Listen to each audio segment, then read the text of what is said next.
अब हम सीखेंगे कैनन का मतलब। कैनन जिसमें सिंगल एन है, आप ध्यान दीजिए इसमें सिंगल एन है, एकदम अलग होता है उस कैनन से जिसमें कि डबल एन होता है।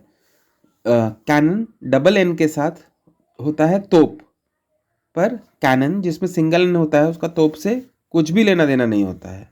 तो अब जब ये डिफरेंस आपको अब क्लियर हो गया है, तो हम सीखते हैं कैनन का मतलब जिसमें सिंगल एन है।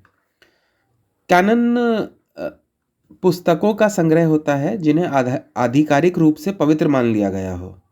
जैसे एक सेट होता है, हर रिलीजन में एक सेट होता है, या इवन लिटरेचर में कुछ पुस्तकें ऐसी होती हैं जिनको हम मान लेते हैं कि ये पवित्र हैं, या ये एक लेवल पे पहुंच गई हैं और इनको टच नहीं किया जा सकता है, जिन्हें जिन्हें आधिकारिक रूप से मान लिया गया हो कि ये पवित्र हैं। तो ये शब्द आता है लैटिन रूट से। लैटिन रूट इसका है कॉनोनिकस, जिसका मतलब होता है अकॉर्डिंग टू रूल। तो ऐसी बुक्स जो सर्टेन रूल्स को फिट बैठती हों और टाइम टेस्टेड हों, उन किताबों को हम एक कैनन में डालते हैं। तो कैनन बेसिकली एक सेट ऑफ बुक्स हो जाता है। एग्जाम्पल जैसे लिटरेरी कैनन होता है। लिटरेरी कैनन क्या होता है, जैसे इंग्लिश लिटरेचर में शेक्सपियर हो गए और जो विलियम वर्ड्सवर्थ हो गए, तो इन सब के काम लिटरेरी कैनन में आते हैं। वैसे इस्लामिक कैनन है जिसमें कुरान और हदीस हैं, ऑथेंटिक हदीस।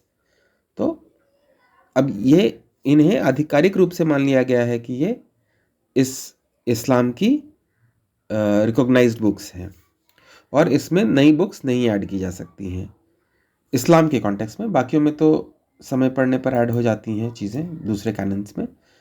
चलिए एक सेंटेंस बोलूँगा तो आपको और क्लियर होएगा ये। The central canon of Hinduism consist of Vedas and Upanishads. मतलब हिंदू धर्म के केंद्रीय सिद्धांत में वेद और उपनिषद शामिल हैं। तो मुझे आशा है कि आपको कैनन समझ में आया होगा और आप इसे तोप वाले कैनन से जिसमें डबल एन होता है से कंफ्यूज नहीं करेंगे। धन्यवाद।